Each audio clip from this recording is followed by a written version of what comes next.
Ikaw ang aking tala sa gabing madilim. Ikaw ang bawat sana sa lahat ng hiling. Sa ilang man masasaya, tunay na. Habang nag-enjoy nga itong si Annalyn at Lynette na kasama itong si RJ, ay dito naman kumuha ng pagkakataon itong si Zoe na matawagan ng kanyang ina na si Moira.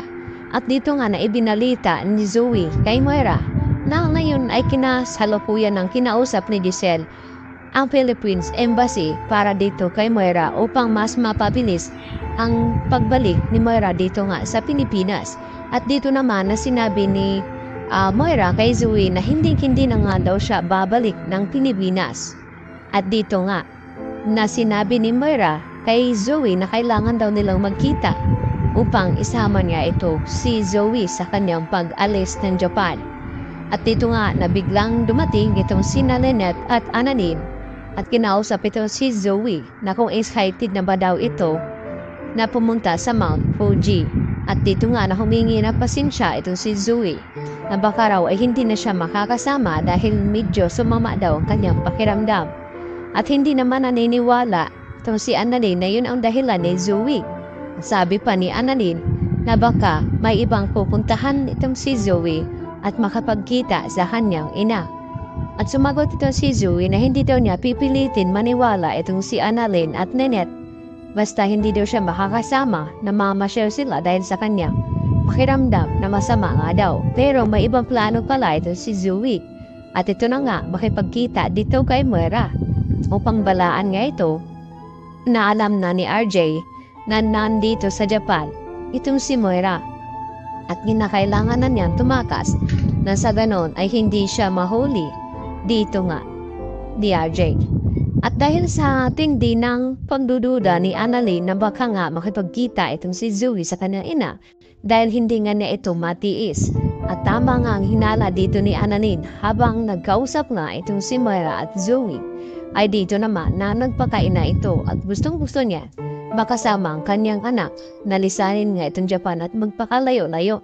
At dito rin na biglang dumating itong si Annalyn sa kanilang likuran. At dito na sinabi ni Annalyn kay Zoe na tama nga siya. Na traitor pala ito si Zoe kaya nagpupuminit pala siyang sumama dito kay RJ dahil yun pala ang kanyang binabala na makipagkita at tulungan ang kanyang ina na makatakas sa batas. At dito naman na mariin na tinatanggi ni Zoe at nagmamakawa na wag daw ipaalam kay RJ ang kanyang nakita na kausap ni Zoe itong kanyang ina na si Moira. At hindi naman hahayaan ni Annalyn na makatakas nga itong si Moira kaya mapipilitan nga itong bumalik ng bansa dahil ngayon ay alam na ni Carlos na ito si Moira ang nag-utos sa panglulong ng bahay nila ni Lynette. At hindi lang iyon dahil si Moira din ang nagiging dahilan kung bakit dumaranas ng trauma at stress itong si Lynette dahil sa mga nang loob sa bahay nila at patuloy pa rin na tinatakot itong si Lynette ngayon. At malaki ring tulong ang pagbabakasyon nila dito sa Japan dahil pinayagan nga ni Carlos Benitez na makasama itong si Lynette dito sa kanyang anak na si Annalyn. At nangangako naman itong si Lynette na kapag pagbalik na nila sa bansa ay sisiguraduhin nga ni Lynette na hindi na nga daw siya magkulang ng oras at panahon dito sa kanyang anak dahil tila napababayaan na nga daw niya itong kanyang anak na si Annalyn. At iniintindi naman ito ni Annalyn dahil nga may asawa na itong si Lynette at ito na nga si Joe Carlos. Kaya yan naman ating pagkatutukan kung kaya bang patawarin itong si Zoe dito ni RJ at Annalyn na ngayon nga ay nakipagtulungan siya kay Moira na makatakas at makaalis ng Japan.